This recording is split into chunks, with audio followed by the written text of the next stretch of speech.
¿Qué está en juego en este 2018, año en el que tendrá lugar la elección más grande y competida quizás en la historia de México? Hoy una conversación de controversia con el doctor Arturo Sánchez Gutiérrez, decano, encargado, director de la Escuela de Gobierno del Tecnológico de Monterrey, quien fuera hasta hace muy poco tiempo consejero del Instituto Nacional Electoral, el INE. En contraste, dos tipos sin cuidado. Visitamos un bellísimo restaurante enclavado en el corazón de Coyoacán. Un espacio lleno de color e historia, la Hacienda de Cortés.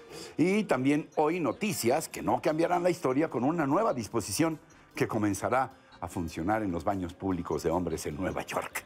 La instalación de cambiadores de bebé, con lo cual se busca promover la igualdad de género en el tema de la paternidad.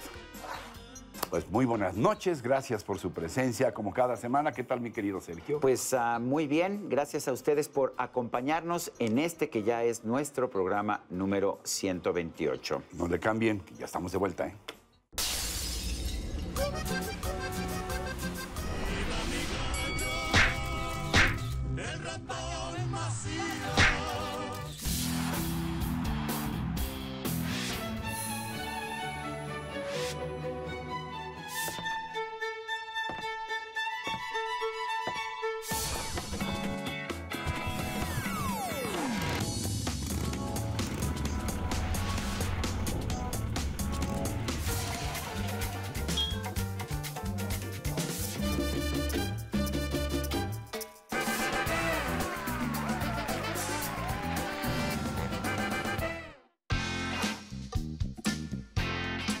Se trata sin duda de la elección más importante, por lo menos la más grande de la historia de nuestro país, en la que tendrán oportunidad de votar cerca de 88 millones de mexicanos y 14 millones de ellos lo van a hacer por primera vez. En este 2018, además de la elección de presidente de la República, que es la que más llama la atención por obvias razones, estarán en juego, y no es un tema menor, 3.400 cargos a nivel local y federal, lo mismo diputaciones que senadurías, alcaldías y concejales. En 30 de las 32 entidades federativas habrá también elecciones locales. Chiapas, Guanajuato, Jalisco, Morelos, Puebla, Tabasco, Veracruz y Yucatán eligen gobernador. Además, se elegirá al jefe de gobierno de la Ciudad de México. El pasado 14 de diciembre comenzaron las precampañas. Pero no será, ya te leí hablando de las precampañas, los premensajes, los prediscursos, los todo, muy bien. Y las preideas. Y las preideas. Pero no será sino hasta el próximo 30 de marzo, dentro de 70 días, exactamente cuando den inicio formalmente las campañas de cara al domingo 1 de julio. Bueno, y para hablar de este tema es un privilegio para mí, para Ricardo, el que esté con nosotros, un hombre que sabe mucho, que ha conocido el sistema electoral desde dentro, el doctor Arturo Sánchez Gutiérrez, quien fue consejero del Instituto Nacional Electoral y que actualmente es decano de la Escuela de Gobierno y Transformación Pública del Tecnológico de Monterrey. ¿Decano? Pues digo, no te voy a preguntar tu edad, porque no se trata de un programa de chismes ni de cosas. No, porque si empiezas a preguntarle su edad, nos va a preguntar la nuestra. La nuestra, no te hagas, es solidario. Pero, ¿por qué nada más para aclararlo? Por si alguien dice decano, ¿qué?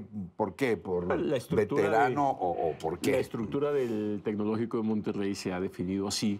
Es la figura del dean en las universidades norteamericanas que hace las veces director de facultad. Director de facultad, y es una escuela, como ustedes saben, de gobierno y transformación pública que busca generar políticas públicas y preparar a los muchachos en esa dirección. Hablando de políticas públicas, ¿no te da un poco de coraje que estamos viendo una precampaña que no es campaña, aunque en realidad es una campaña, pero en la que no se puede hablar de las políticas públicas, o por lo menos muy pocos hablan de las políticas públicas? O debiera hablarse de otra cosa, debiera ser una competencia entre miembros de un solo partido para buscar una candidatura. Pero ningún partido, o sea, todos los partidos usaron el dedazo. Y de esa manera las precampañas se convirtieron en campañas. Había una regla que hay que reflexionar sobre ella.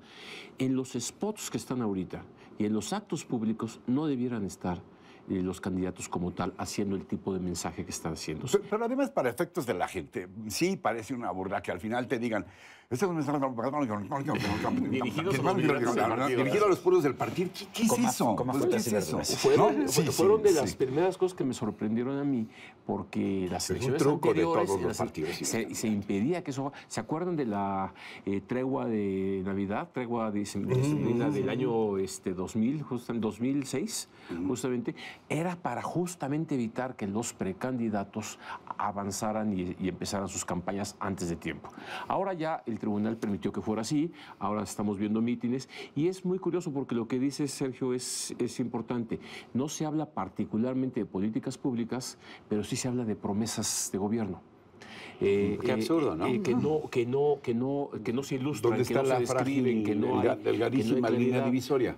Exactamente. Yo voy a acabar con la delincuencia. Bueno, sí, pero no pueden ofrecer un mecanismo, una estructura, porque no están... Voy a mejorar la policía, voy a contratar tantos policías, voy a tener una escuela de policía. Todos queremos un México mejor, pues al fin y al cabo todos queremos algo mejor para los próximos años. Además del aspecto estrictamente electoral, ahora ya estás facultado para hablar con una visión más amplia de lo que es la contienda en sí misma. Tú piensas, como muchos, que será un choque de tres trenes, representado por MID, con el PRI verde, Panal, el representado por López Obrador con Morena, PT y ahora el Encuentro Social.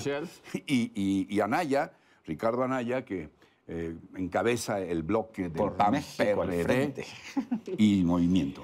A ver, yo creo que no se ha acabado de conformar la competencia. No sabemos todavía, ¿verdad?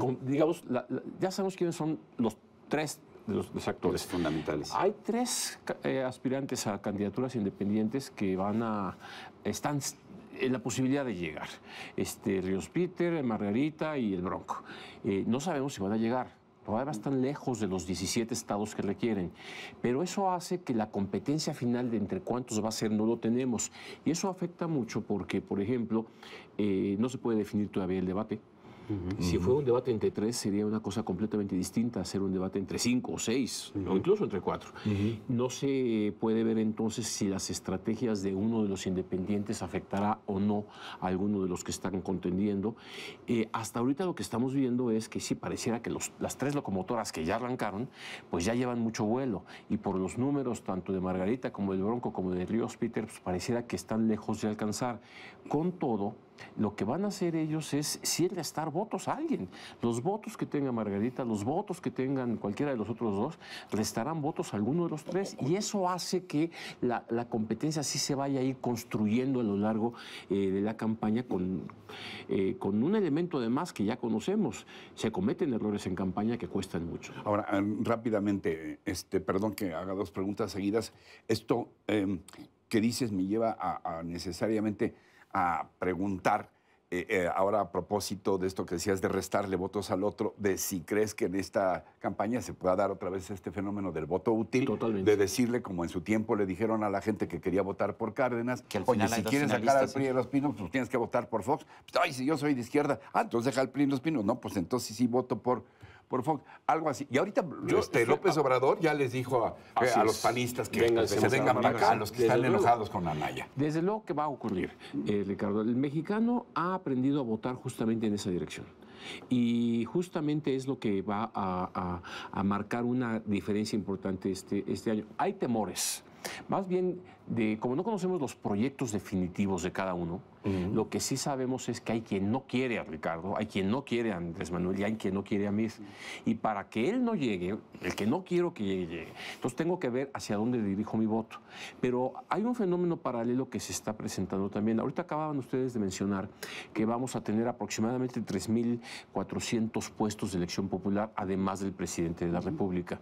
Y ahí también otro fenómeno, además del voto útil, es el voto dividido. El voto diferenciado. Diferenciado. Voto por este para senador, por este para diputado y por este para presidente. Y otro para presidente municipal, y otro para diputado local, y otro para gobernador.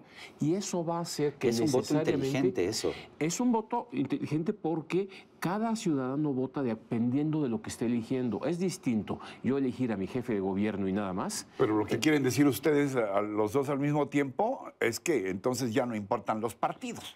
las doctrinas de los partidos, mucho menos. Yo te quiero preguntar otra cosa, independientemente si importan o no los partidos. ¿Ya vivimos en una democracia? Porque si ves las encuestas de opinión, la mayor parte de la gente sigue diciendo que no piensa que vivimos en una democracia, que no piensa que el INE realmente sea equitativo y democrático. ¿Vivimos en una democracia? ¿Tú conoces el sistema por dentro? Yo creo que sí, por esto. Justamente lo que va a ocurrir este año, por la cantidad de puestos que se van a elegir, por la distribución en 30 estados de la República, más la elección federal, el mapa político del país va a cambiar. ¿Qué quiere decir? Va a ser distinto que quien gane, cualquiera de los tres ahorita que están en la contienda ya iniciada, pues va a tener que contar cuántos gobernadores de su lado hay. Y eso ¿Cuántos pierde y cuántos gana cada? ¿Cómo va a quedar la Cámara de Diputados? ¿Cómo va a quedar la Cámara de Senadores? Desde el 97 tenemos gobiernos divididos en donde el presidente no cuenta con la mayoría del Congreso de la Unión. Y esto va a volver a ocurrir. Y esto implica una necesidad de crear acuerdos que sí se tienen que dar en un esquema democrático. De hecho, en el 2015 y en el 2016, el 62% de las contiendas por gobernador las ganó un partido de oposición. Eso no ocurre si no existe la democracia, ¿no? Exactamente. Yo creo que por eso sí podemos hablar de una democracia. Ahora, ¿por qué la crítica al INE? ¿Por qué la crítica a las autoridades electorales? A los soples y demás, porque seguimos utilizando la crítica a estas instituciones como parte de la campaña. Y eso es lo que los propios partidos están haciendo lamentablemente en este periodo. Una pregunta cándida, como diría mi gurú Hugh Hefner. Es normal la competencia y las competencias pueden ser feroces. A Giovanni Sartori. No. Hugh Hefner, ¿te acuerdas que decía una cándida conversación, no? Una maravillosas en el Playboy. Bueno, que lo veía uno, lo leía uno pues, por eso, por las conversaciones, nomás, ¿no? Bueno, las entrevistas. ¿En qué momento se cruza la frontera de la contienda cerrada, fuerte y la guerra sucia? La guerra del lodo. ¿Sabes? Te voy a contestar injurias, de esta manera. Sobre todo ahora con la facilidad de las redes sociales. Yo creo que ¿no? esa contienda de ese tipo se rompe cuando el elector diga. El elector que no le guste que un candidato se pronuncie de otra manera y haga y diga y torne, lo va a reflejar con el voto. Y lo va a reflejar o con la abstinencia en términos de votar.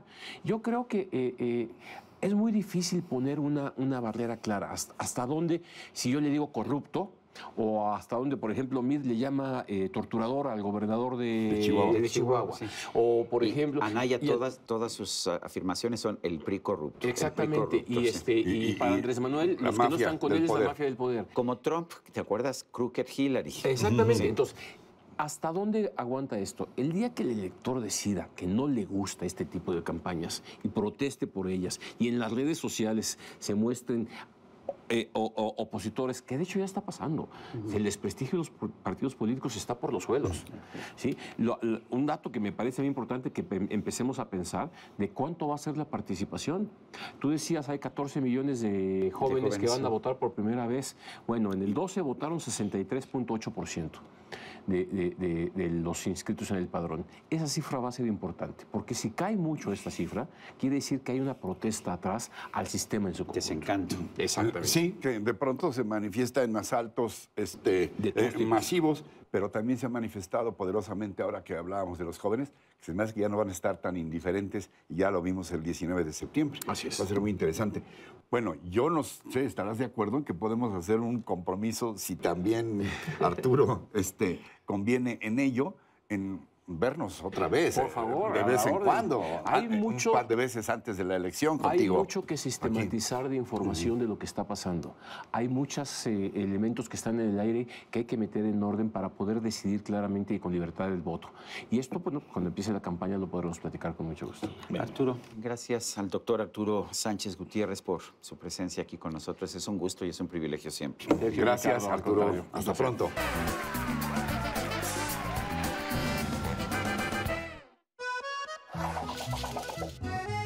Ahora ahora los patos le tiran a las escopetas Claro que y me sí. traes a redescubrir mi Coyoacán. Claro, la hacienda de Cortés, este 2 de diciembre se cumplieron 470 años del fallecimiento de Hernán Cortés, que muchos historiadores consideran el verdadero padre de la patria, ¿eh?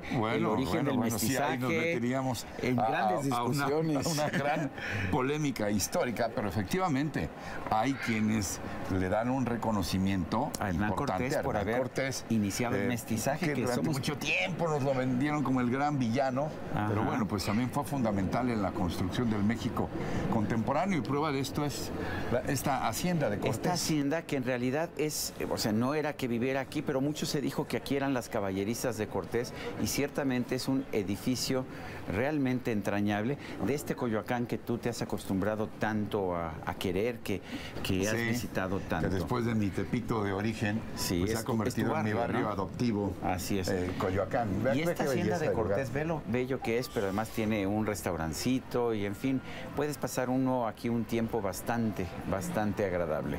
Fíjate que a mí siempre he sido de la idea de que los lugares históricos deben de tener también alguna función. Por supuesto. Pueden y hasta deben tener alguna función adicional, ¿no?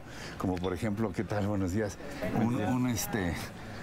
Restaurantes, ¿por qué no bares cuando Claro. se preste? O sea, que tengan uso. Porque si no, entonces, si no se abandonan, definitivamente, estoy completamente de acuerdo. Sí, no hay nada más peligroso que el abandono. Y si te fijas, esta hacienda de Cortés está llena de recovecos, ¿no? Como que uno ni pensaría. Por todos lados hay algo, una sorpresita, ¿no? Y claro, pues esta arquitectura muy prototípica de Coyoacán, ¿verdad? Ujú. ¿Te gusta el Mira, lugar, verdad? Me encanta. Sí. Me encanta y se me antoja así como para hacer algún evento, algún aniversario Yo creo de que para eso, Sarmiento y para eso Rocha se o usa. algo por el Mira, estilo. aquí está don Rubén Flores. Él nos puede platicar mucho de este lugar. Rubén, creo que ya conoce a Ricardo Rocha, Sí, ya, ¿verdad? tengo ese honor. Gracias. Sí. Y Gracias ahora lo por conozco recibirnos. como recibirnos. Muy Bien. bien, muchas Qué gracias. lugar tan Gracias por bello. recibirnos No, al aquí. contrario, llegan a su casa. Qué aquí lugar a tan la- bello. Hoy es Muchas todo un gracias. reto mantenerlo. Bueno, sí, ¿no? desde luego. Sí, Sí, ¿verdad? Se gasta uno mucho en lo que es el mantenimiento y continuamente hay que estárselo dando porque si no se acarcacha. Se vuelve como los coches que con el tiempo ya después no valen nada, pues está todo tirado. Pero me estoy imaginando nada más el esfuerzo en la jardinería, nada más en la pura jardinería, porque esto es un auténtico vergel hacia donde uno qué bueno, voltee, ¿no? qué bueno que Don sí Rubén, le cuéntanos parezca. la historia de esta hacienda de Cortés. En realidad no vivía Cortés aquí, decían que eran las caballerizas, ¿no? Efectivamente, sí. Sí. Lo que pasa es que hay un túnel Sí. que comunica la casa con la llamada también Casa de la Malinche. Después ese túnel comunica también con las catacumbas de la iglesia de San Juan Bautista. Después se va a la casa de Diego de Ordaz, que se dice también que era de él. Después a la casa de Pedro de Alvarado, que está en Francisco Sosa. Eso las es. más casas. Cuando hace como 40 años mi papá conoció al maestro Salvador Novo, en el Salón de Cabildos de la Delegación de Coyoacán, le dijo, maestro Novo, si la casa que se llama Hacienda de Cortés está donde empieza el túnel, ¿de quién tuvo que ser esa casa si no del conquistador? Porque tenía que estar con Pues para su visitar querida la La Malinche. muy comunicado. Pues sí, Aquello pues de la sí, licencia sí. conyugal. Exactamente. Efectivamente, es una gran indiscreción histórica, o una gran comunicación histórica. Pero además esta casa ha tenido propietarios célebres, ¿no? Sí, efectivamente. Estuvo primero que nada el doctor Ack. Aquí Don vivió Gerardo Murillo, claro. Sí. Aquí estuvo Gran también pintor. el señor Medisbolio, Antonio Medisbolio, es el autor de la canción del Caminante del Mayab, uno de los precisamente. grandes compositores yucatecos. Sí, efectivamente. Después estuvo la familia Aluja, que ya la tenía la casa alquilada por mi abuelo.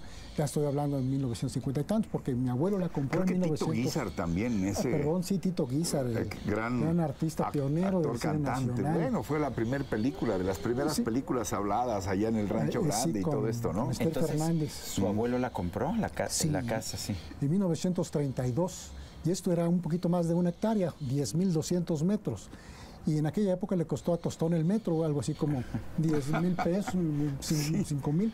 Y nadie quería comprarla porque era un lugar apartado de la Ciudad de México, de las afueras de Claro, la había ciudad. que hacer toda una travesía Efectivamente, para llegar hasta acá. Sí, mi papá decía cuando iba al centro, vamos a México. Claro. Pues México, pues estamos en México. No, se refería al centro. Y Bueno, es que en aquella época no Mi había... abuelo en los 30 decía lo mismo y vivía en Guadalupeín, que era llano, y también decía, vamos a México, y tomaban tomaban el tranvía que iba a México. Era precisamente la época de las grandes haciendas, como esta, cuyos cascos, bueno, tenemos el caso del San Angelín, el famoso restaurante, que era un casco de hacienda muy importante, cuando estas estaban aisladas a lo largo de la periferia de la ciudad. Don Rubén, ¿y hoy qué es? ¿Es un lugar abierto? Veo que hay un restaurante. ¿Qué más hay? ¿Qué puede uno hacer aquí en esta hacienda de Cortés? Sí, tenemos el servicio de restaurante, también un bar, un bazar de artesanía mexicana y de varias partes del mundo también ya ahora. Oiga, y si aquí don Ricardo se quiere volver a casar, ¿podemos organizarle la boda aquí? Con muchísimo gusto. No, pues nos venimos a hacer el aniversario de Rocha y Sarmiento, ¿no? Eso me parece muy bien. ¿no? Sí, encantadísimos de la vida. Muy Pero bien. hay que apartar ya, Es muy popular el lugar, afortunadamente ya se sí. ¿Qué días está abierto? ¿Cómo hacer para venir? ¿Dónde nos informamos de las cosas que hay? Cómo no, aquí tenemos para eventos sociales varias áreas, para bodas, bautizos, primeras comuniones, toda clase de fiestas, entrevistas. Para entrevistas. Entrevistas, conferencias de prensa, presentaciones de libros. Y luego estamos estrenando un salón nuevo que se llama Salón Emperador. Ojalá tengamos el gusto de que ustedes lo conozcan, para que cualquier cosa que se les ofrezca la pueden hacer ahí. Y sí, todo ese tipo de eventos, además del restaurante. ¿Cuál es la dirección exacta de la hacienda? Cómo no, es Fernández Leal, número 70. Es una de las calles icónicas de aquí de Coyoacán. Precisamente es de las número 70. Y sobre todo la referencia más importante, a unos metros de, para mí, la plaza, con el debido respeto a las otras plazas, ¿no?, que son muy hermosas, la plaza principal, donde está la iglesia de San Juan Bautista, etcétera. Esta plaza de la Conchita, yo creo que es una de las más bellas del país y de América Latina, por su sabor muy, muy original. No hay ahí prácticamente comercios, es una zona muy históricamente y muy entrañablemente resguardada, la Conchita. Tranquila, y aquí estamos aquí a un paso de la Conchita. Sí, esa iglesia emblemática de las primeras que hizo Hernán Cortés, bueno, la original, porque esa está sobre la original y está ya sobre una pirámide. Hace como 5 años empezaron a repararla y se veía claramente ahí la pirámide cuando estaban ahí escarbando. ¿Usted siempre ha vivido en Coyoacán? ¿Usted es de Coyoacán? Sí, bueno, siempre muy arraigado. Porque el señor dice que... Somos coyotes. No, el señor dice que es de Coyoacán, pero yo creo que es de Tepito. Pero no, yo nací en Tepito, pero mi barrio adoptivo es Coyoacán. Sí, qué bueno que... Rubén, muchas gracias. Gracias por la hospitalidad. No, pues como les decía, a su casa, aquí lo que se les ofrezca, cualquier cosa que quieran hacer, algún evento para ustedes, para su familia, para el Canal 40, tan importante programa que tienen, para lo que ustedes gusten. Bueno, muchas gracias. No, todo lo contrario. Bueno, nosotros continuamos. Una nueva ley ha sido anunciada en días recientes por el alcalde demócrata de Nueva York, Bill de Blasio. La instalación de cambiadores de bebé en los baños públicos, pero los de hombres allá en la Gran Manzana. Es el siglo XXI y ahora los hombres también cambian pañales, dijo de Blasio al firmar esta ley. Y aseguró, como padre, sé de primera mano cuán frustrante puede ser lidiar con emergencias de pañales en público sin un cambiador adecuado. El proyecto de ley fue presentado por Rafael Espinal, un joven concejal de Brooklyn de origen dominicano, quien recientemente logró la eliminación de una norma que prohibía bailar en la mayoría de los bares, discotecas y restaurantes de la ciudad. La medida, que entrará en vigor a mediados de este 2018 y que ha sido muy bien recibida por la mayoría, garantiza, según sus promotores, que todos los padres tengan acceso a cambiadores en edificios públicos sin importar su género, lo que ayudará a hacer de Nueva York un lugar más justo para vivir. Con esta disposición, los nuevos baños, así como los baños renovados de lugares de reunión, centros comerciales, museos y edificios públicos, tendrán que contar con estos cambiadores de bebé, que son ya muy comunes, pero en los baños de mujeres, hasta ahora no en los de hombres. Espinal ha dicho que los cambiadores de bebé ayudarán a promover la igualdad de género y alentarán a más padres a cambiar pañales, algo que tradicionalmente pareciera. Así que muy pronto Nueva York se convertirá en el líder en este tema en los Estados Unidos, una medida que bien valdría la pena imitar. Bueno, quizás algunos piensan que no, en búsqueda de una verdadera igualdad en relación al cuidado y la limpieza de los bebés. Y yo te puedo decir que yo sí cambié pañales toda mi vida. Pero lo hice siempre sin ningún problema, en cualquier baño, nunca tuve problemas, en general se hacía en la casa, por supuesto. Y yo mi pregunta es si esto nada más va a ser un gasto adicional y permanecerán vacíos los cambiadores. Por eso son noticias que no cambiarán el rumbo de la historia, ¿Quién sabe? pero que vale la pena supuesto. reflexionar sobre estos ¿Tú sí cambiabas pequeños... Yo ¿Tú sí sí cambiaba cambiabas todo, de todo, completito, Bueno, pues ya completito. somos dos que así lo decimos. Bueno, vamos Pues, a ver qué tanta credibilidad tenemos. Muy Pues, propositivos, llegamos al final. la próxima semana los esperamos en lo que será ya nuestro programa número 129. Hasta entonces, hasta siempre.